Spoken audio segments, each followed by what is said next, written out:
Bienvenidos, estamos acá en el canal Esmeralda. Esta vez es un grupo de 2 videos. Este video se llama Protocolo de quiebre mental, pero es parte de una serie de 2 videos, como les digo, que se llama Persecución del gen rebelde. Este es Persecución del gen rebelde 1 y el siguiente será Persecución del gen rebelde 2. Que se tratará sobre la quema de las bibliotecas o la destrucción de las bibliotecas. Bueno, en este video quería contarles por qué persecución del gen rebelde, qué es eso del quiebre mental. Bueno, en realidad esto parte de una investigación que estaba haciendo acerca de empresas, compañías que se dedican al tema genético, a desarrollos de tecnología genética.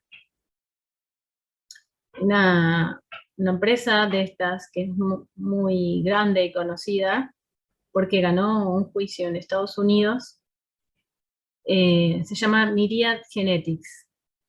Es una compañía de diagnóstico molecular que son propietarios de tecnología que estudia el desarrollo de la genética humana o medicina predictiva, también lo llaman. Esto de la medicina predictiva, no sé si recuerdan la película Minority Report, una película que ya tiene unos cuantos años. En esa película había unos seres que se los llamaban precog, seres que tenían la capacidad, personas que tenían la capacidad de clarividencia, de predecir eventos, sucesos, y entonces estas personas involucradas en esos eventos delictivos eran acusadas previamente. O sea, se utilizaban estos precog para identificar posibles personas, uno diría, antisociales o peligrosas para el sistema. Entonces, es curioso cómo pudiera el estudio de la genética humana trabajar para algo predictivo.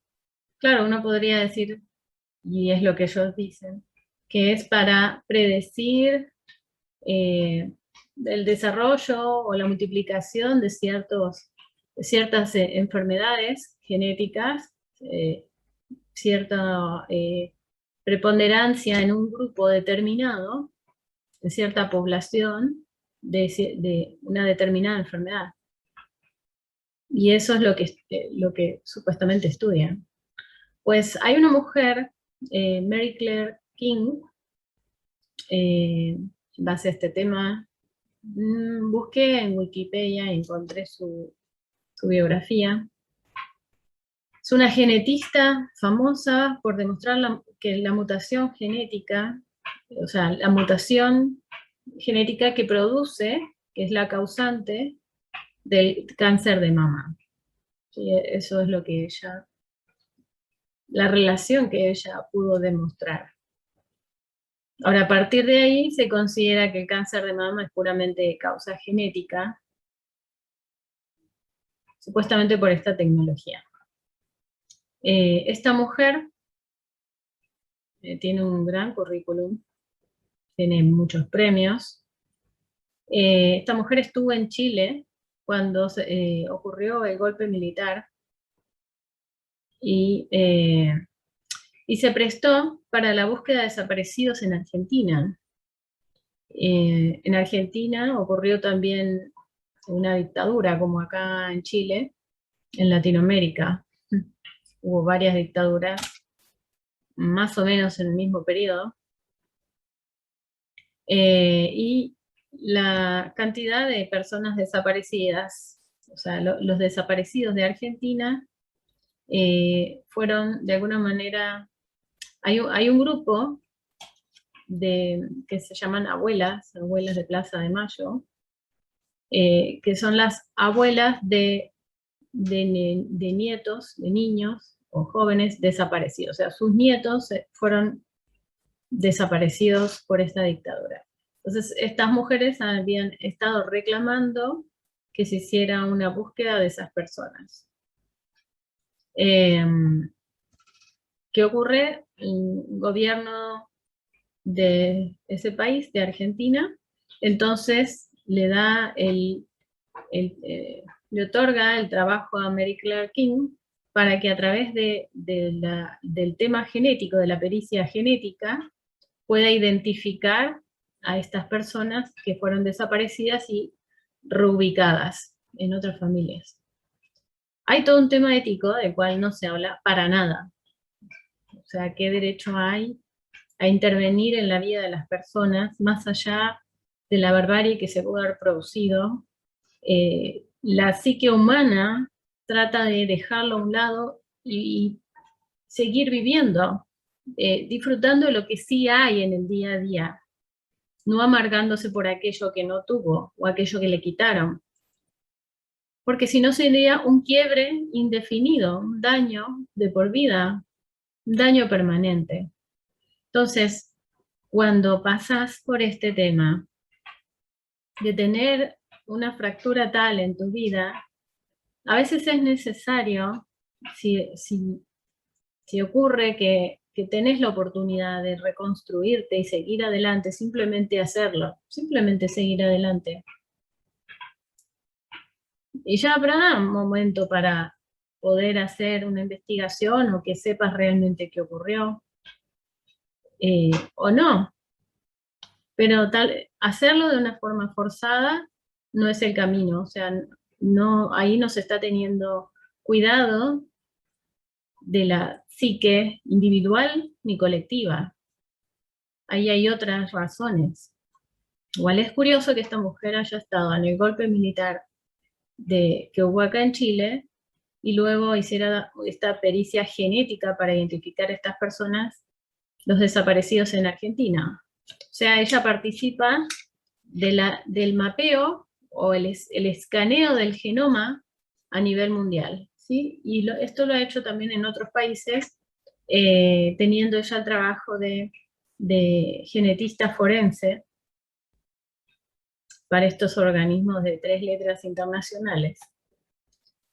A ver, yo no digo que esta mujer sea malintencionada ni nada, solo digo cómo funcionan las compañías, cómo funcionan las personas, por su avidez, a veces de conocimiento, de llevar adelante algo que ellos creen que es favorecedor para la humanidad, y pierden de vista el tema ético y el impacto que esto puede producir en las vidas humanas. Y la responsabilidad que tienen por llevar a cabo estas intervenciones a gran escala. En fin, por eso les hablo de persecución del gen rebelde y quiebre mental. ¿Ven por dónde va? Ocurre que haciendo estos estudios, ella encontró vínculos genéticos con otras enfermedades como el cáncer de ovario, el HIV, el lupus, la artritis reumatoide. Y ella también recibió un premio por establecer esta conexión entre la genética del chimpancé con la del humano. O sea, que se decreta darwinista o defensora del darwinismo, ¿sí? Como que somos hijos de un simio.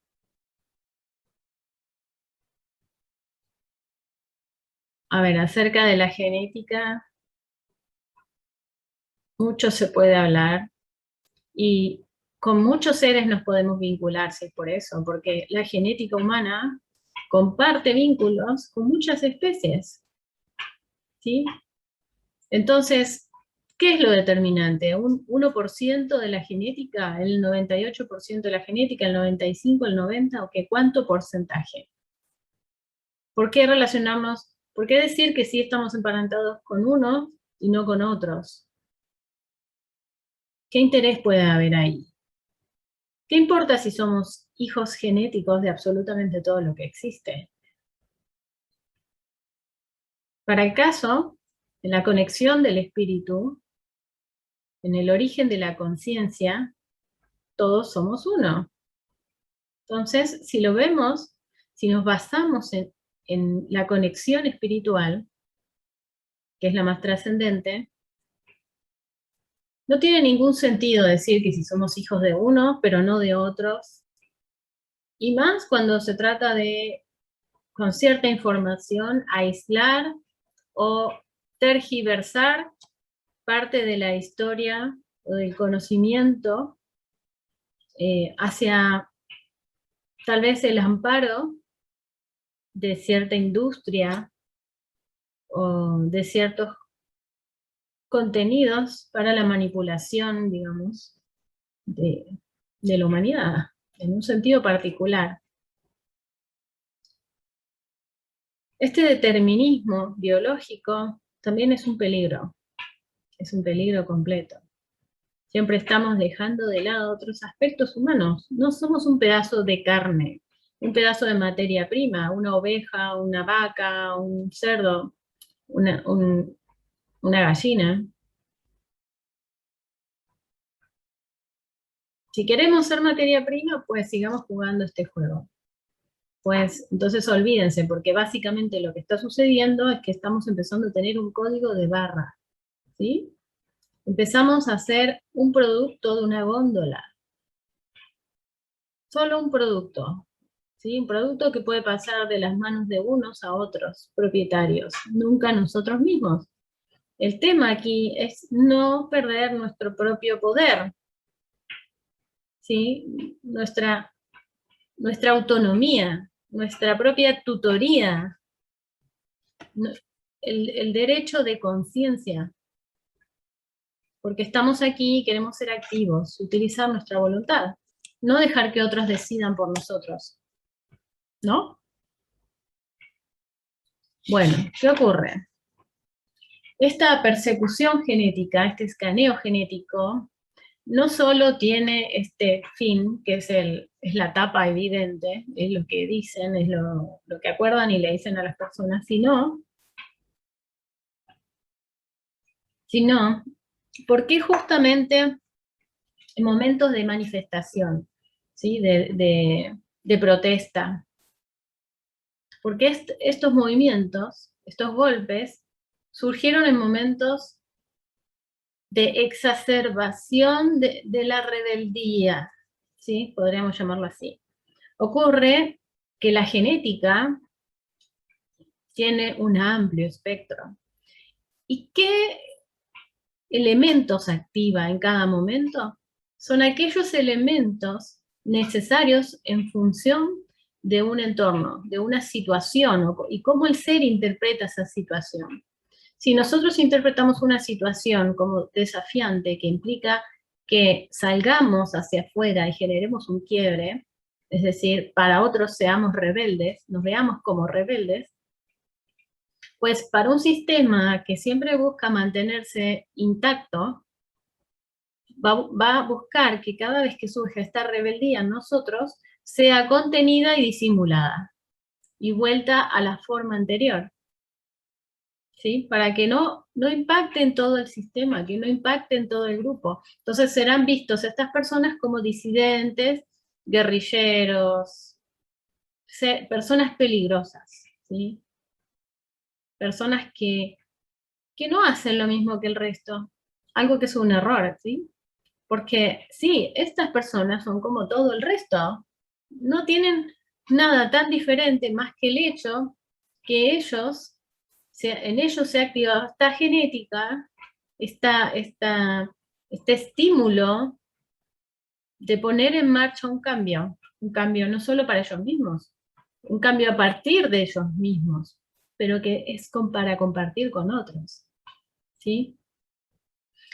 esta generación de cambio no tiene por qué ser un problema, no tiene por qué ser que tenga toda la verdad ni nada, pero es simplemente un movimiento de oxigenación, es algo que muestra que en el ser humano nada es estanco, ¿sí? El ser humano se expande, somos seres vivos y en expansión, como toda la vida. Entonces, ¿qué ocurre que existe esta tapa, este pie, este apisonamiento? ¿Ven? El escaneo del genoma es un peligro. Es un peligro por todos los determinismos que ya tenemos y que vamos a tener de mal en peor, digamos, en situaciones muy convenientes solo para aquellos, uno diría, represores, que van contra el cambio, que van contra la expansión humana. Porque la expansión humana no puede ser guiada por una persona, ni por una compañía, ni por un grupo en particular. Es guiada por la misma naturaleza, por aquellos en los que sí se manifiesta esta activación. Y esta activación se manifiesta por un trabajo de la conciencia de esas almas encarnadas en esos cuerpos. ¿Entienden qué delicada es la genética? Extremadamente delicado es el tema genético. Ahora, ¿qué tiene que ver la mente? Pues la mente es clave. Cuando les hablo que la conciencia encarnada activa la genética, ¿qué creen que hay en el camino? Pues la mente. Son las herramientas de la mente las que utiliza la conciencia para llevar a cabo ese impulso genético. Entonces, el quiebre mental es clave para frenar la conexión de la conciencia con la genética. Acá, si queremos entender cómo se produce ese quiebre mental, un poco es la situación que de estos años, lo que vamos viendo, cómo nuevamente empezamos a polarizarnos los unos contra los otros por una temática u otra en particular, sobre todo una en particular, la cual va hacia un monopolio de la verdad. Entonces, esta manipulación completa de la información solo en un sentido, es decir, reduciendo su diversidad y el acceso de las personas a esta diversidad de perspectivas y de posibilidades y de acercamientos a la resolución de una situación que va contra natura, como el aislamiento, de falta de contacto, falta de oxigenación y la propagación del temor. Todo ello puede ser resuelto con los mismos recursos de las personas, ¿sí? Si pueden acceder libremente a la información en sus diferentes perspectivas, y si el ser humano puede acercarse los unos a los otros, ¿sí? Para hacerse compañía. Si tememos, lo mejor que nos puede pasar es tener compañía, no quedarnos solos o sentirnos solos. Hay un señor que se llama Albert Biederman. Él ha hecho una lista, ¿sí? de pasos que para llevar a cabo una fractura, un quiebre de la mente, ¿sí? Y a partir de este quiebre quedamos completamente vulnerables a expensas de la persona que está manejando este quiebre, de aquel que está buscando que quebremos, para que nos intervenga nuevamente, nos vuelva a la cajita tal cual le gusta, no a la cajita que elegimos. Estos 7 pasos, o 7 momentos, digamos, de quiebre, para terminar de desmantelar digamos, a la mente humana, dejarla frágil y vulnerable, y ahí vemos tanta propagación de trastornos mentales, son el aislamiento, como les decía. El aislamiento es clave. Si lo ven, las cárceles son básicamente aislamiento, ¿sí? Esa es la forma número uno de castigo. La privación de la libertad. Ahora fíjense que la ley castiga la privación ilegítima de la libertad. ¿Qué pasa cuando se trata de una privación legítima de la libertad? ¿Ustedes creen que entonces es algo bueno? ¿Es algo correcto? ¿Es algo que ayuda a la expansión humana? ¿La privación legítima de la libertad? A mí no me parece. Legítima o ilegítima, la privación de la libertad atenta contra la vida. Ahí ustedes piensen si les parece correcto. El monopolio, otro punto. El monopolio de la percepción. Esto también lo estamos viendo. ¿Qué es el monopolio de la percepción? Es la verdad única, que se empiece a manipular la información para que parezca que todos percibimos lo mismo. ¿Mm? Nuestros sentidos están ahí, la capacidad no la perdemos. Pero ¿qué pasa que todos percibimos lo mismo? Pues porque los contenidos a los que nos exponemos son los mismos contenidos para todos. ¿Ven? Es lo mismo que se presenta en todos lados. De todas las formas, el mismo elemento. Sin dar posibilidad de que alguien pudiera percibir algo distinto y cuestionar lo que está ocurriendo. El monopolio de la percepción hace que nos olvidemos que tenemos la capacidad de percibir más allá. Nos hace olvidar que podemos ver algo que nadie más ve, que no es necesario buscarlo afuera, preguntarle a alguien. No es necesario que alguien nos diga qué debemos percibir o qué no debemos percibir o cómo debemos interpretar lo que percibimos. Cuando eso ocurre, ustedes están delegando su poder a un fulano, el cual no conocen, a un fulano el cual no tiene buenas intenciones, un fulano el cual muchas veces ustedes saben que los ha traicionado, muchas veces.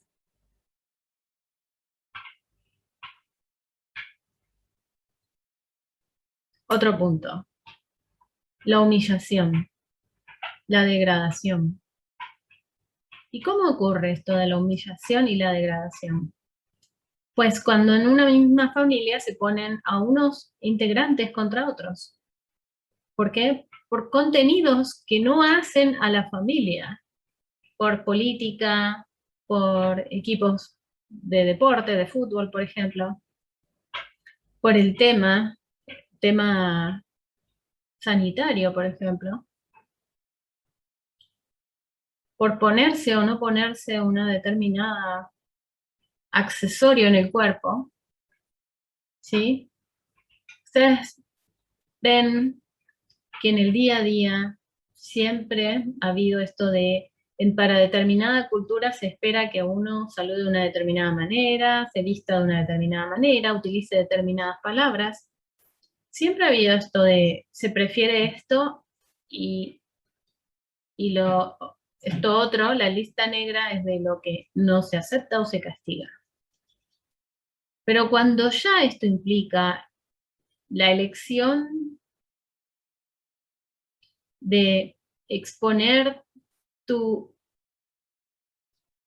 expresividad, justamente, el dejar libre cierta área del cuerpo para poderme comunicar. Porque sí, es cierto, estamos usando tecnología y nos comunicamos mucho a través de la tecnología, pero el contacto básico siempre ha sido y será contacto cara a cara. La zona expresiva por excelencia del ser humano es su gestualidad, es la zona de sus gestos, su cara y las manos. Ahora, ¿qué pasa si yo me pongo una máscara? ¿Qué pasa si me ato las manos atrás? ¿Sí? Yo puedo estar moviendo mi cara y ustedes no van a ver nada, a menos que esa máscara se mueva conmigo. Y en todo caso, ¿qué sentido tiene si la máscara muestra otra cosa? No soy yo tal cual, con mis formas. ¿Por qué yo tendría que ser menos de lo que soy? ¿Por qué tendría que disimular lo que soy? ¿Por qué tendría que privarme de respirar? ¿Por qué tendría que privarme de hablar?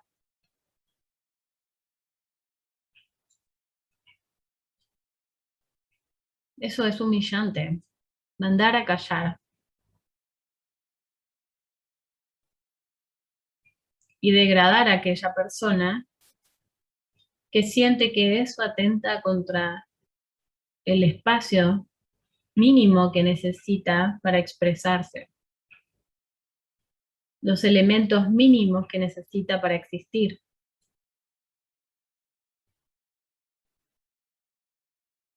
Otro punto, el agotamiento. El agotamiento es otra manera de debilitar a las personas. También nos quiebra mentalmente. Cuando estamos muy cansados, no podemos pensar de la mejor manera. No tenemos agilidad mental, no tenemos acceso a pensamientos más complejos. Nos volvemos más básicos. Ahora, ¿qué pasa si no solo tengo un día de agotamiento, sino que ya son todos los días? No cambia, la situación no cambia. Entonces, aunque descanse, se acumula el estrés del día a día, porque la situación permanece. Entonces, si yo elijo pensar que esto no es la forma en la que quiero vivir, voy a estar continuamente con un nivel de desgaste altísimo, esperando el momento a una situación que sí se parezca a la realidad que quiero vivir. ¿Ven? Y si no, finalmente tendré que resignarme, bajar los brazos y decir, bueno, acepto este nivel de humillación y degradación para no vivir agotada. ¿Ven? Es un chantaje. Te van desgastando. Eso es un nivel de desgaste continuo para que te resignes. No te resignes. Todo lo contrario. Otro punto para el quiebre mental son las amenazas. Las amenazas generan ansiedad, ¿sí? Por más que nos creamos fuertes y que lo dejamos pasar y luchemos y reclamemos y demás, este tema de sentirnos amenazados continuamente con un discurso que cambia y es incoherente, no tenemos cómo predecir, o justamente por su incoherencia es impredecible, eh, y que implica, si no haces esto, entonces no vas a tener aquello otro, y aquello otro es algo que siempre ha sido parte de nuestra forma de vivir. Si te dicen que si no haces lo que te piden, entonces no vas a tener acceso a un parque, por ejemplo, entonces no vas a ver a tus seres queridos. Ese tipo de amenazas. ¿Mm? ¿Por qué le dan cabida a las amenazas? Si le dan cabida a las amenazas, se están debilitando cada vez más y van a empezar a sentir cada vez más ansiedad, algo que está ocurriendo, de hecho, y causando que muchas personas que ya de por sí eran ansiosas, ahora tengan trastornos mentales asociados. Así que, bueno, ahí van viendo cómo el quiebre, la fisura se hace cada vez más profunda y profunda. Otro punto, la indulgencia ocasional. Es, te mantengo castigado o privado de, y cada tanto, depende de lo que hagas, capaz que te dejo hacer algo que te gusta. ¿Eso qué hace? Retuerce la situación de tal manera que le hace creer al dominado que es esta persona indulgente quien domina, quien define la realidad, a quien le perteneces. No entren en esos juegos.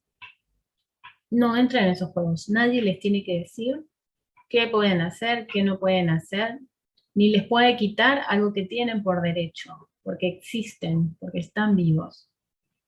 Y la vida necesita el contacto, la vida necesita el oxígeno.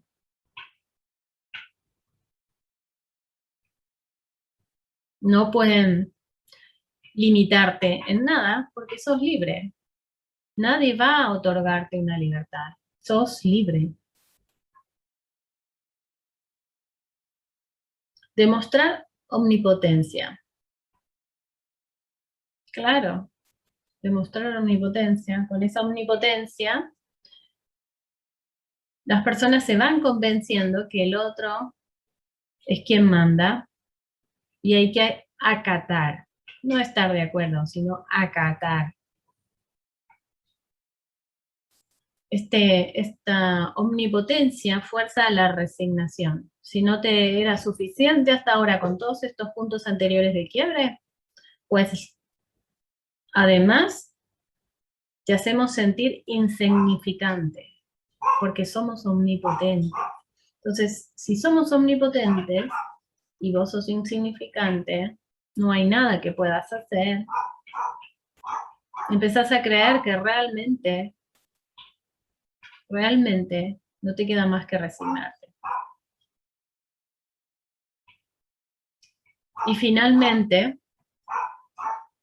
forzar exigencias triviales.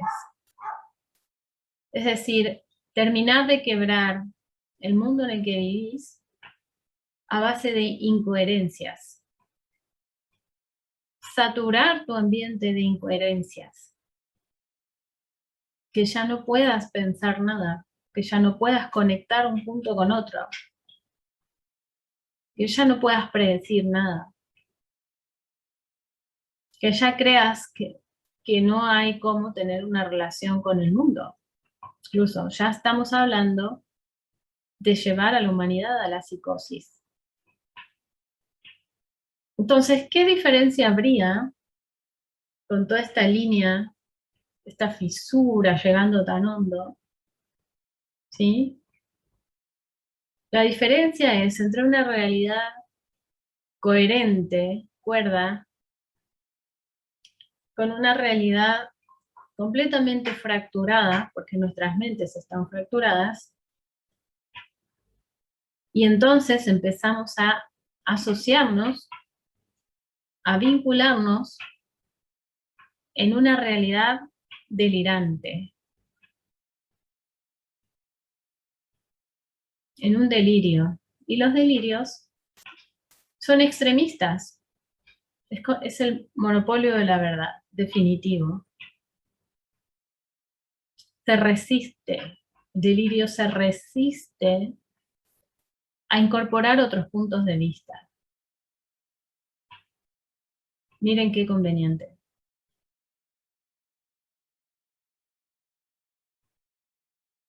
Entonces, utilizar estos mecanismos, los cuales utilizan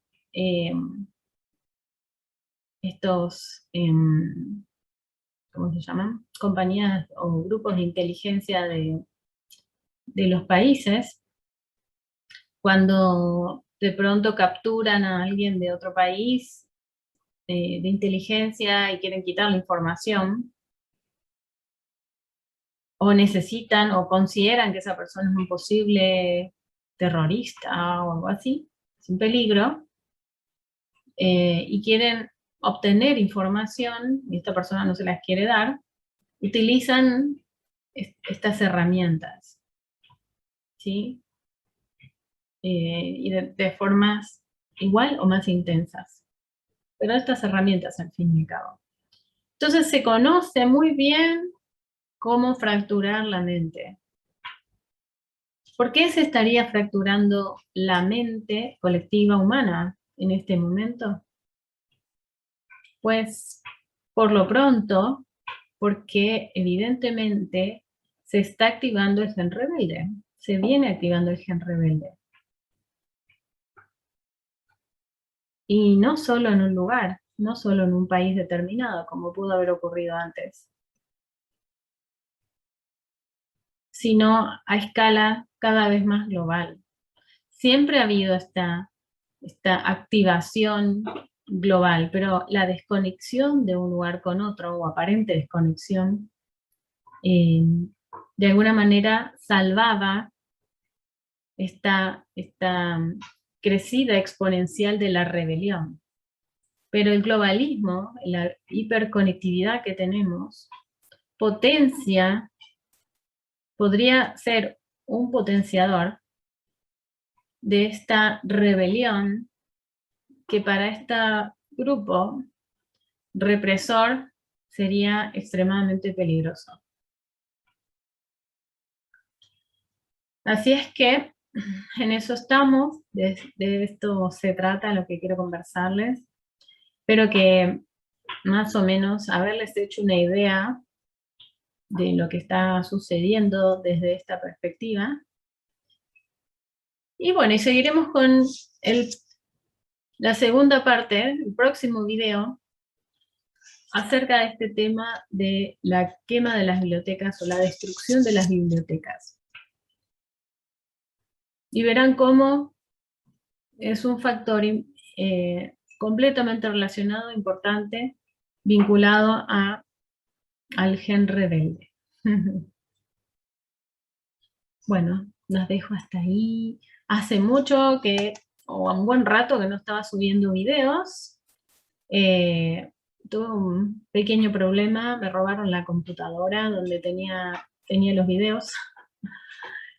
Acababa de subir uno, perdón, de editar uno para subir y no alcancé a subirlo, así que bueno, aquí estoy volviéndolo a grabar y continuando con el canal.